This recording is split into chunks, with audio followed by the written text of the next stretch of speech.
সহজ করে আপনাদেরকে বুঝাই, যেমন ধরুন একটা পরিবারের ৩ জন সদস্য, স্বামী, স্ত্রী আর সন্তান। তাদের সকালবেলার ব্রেকফাস্টে স্বামীর ৩টা রুটি লাগে, স্ত্রীর 2টা লাগে, আর সন্তানের 1টা রুটি লাগে। এখন আমি যদি সমান সমান করে আদল করতে চাই, সবাইকে যদি 3টা করে রুটি দেই, তাহলে স্বামী বেচারার জন্য ঠিক আছে, কিন্তু স্ত্রীর জন্য 1টা বেশি হয়ে যায়। আর সন্তানের জন্য কয়টা বেশি হয়? আচ্ছা, 2টা করে যদি সবাই দেয় সমান সমান নীতিতে, তাহলে স্ত্রীর জন্য, স্ত্রী বেচারির জন্য ঠিক আছে, কিন্তু স্বামীর কয়টা কম পড়ে? আর সন্তানের বেশি হয়ে যায় কয়টা? আচ্ছা, সমান সমান নীতিতে সবাইকে যদি সকালের নাস্তার জন্য 1টা করে রুটি দেই, সন্তানের জন্য ঠিক আছে, কিন্তু স্ত্রী বেচারির কম পড়ে কয়টা?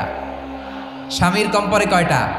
2টা। আর আমি যদি স্বামীকে দেই 3টা, স্ত্রীকে দেই 2টা, আর সন্তানকে দেই 1টা, তাহলে কারো অপচয় হবে না? যেখানে যার যতটুকু দরকার তাকে সেখানে ঠিক ততটুকু দিয়ে দেওয়ার নামই হচ্ছে আদল। আমরা বুঝতে পারলাম আল আদ শব্দের মানে হচ্ছে ইনসাফ।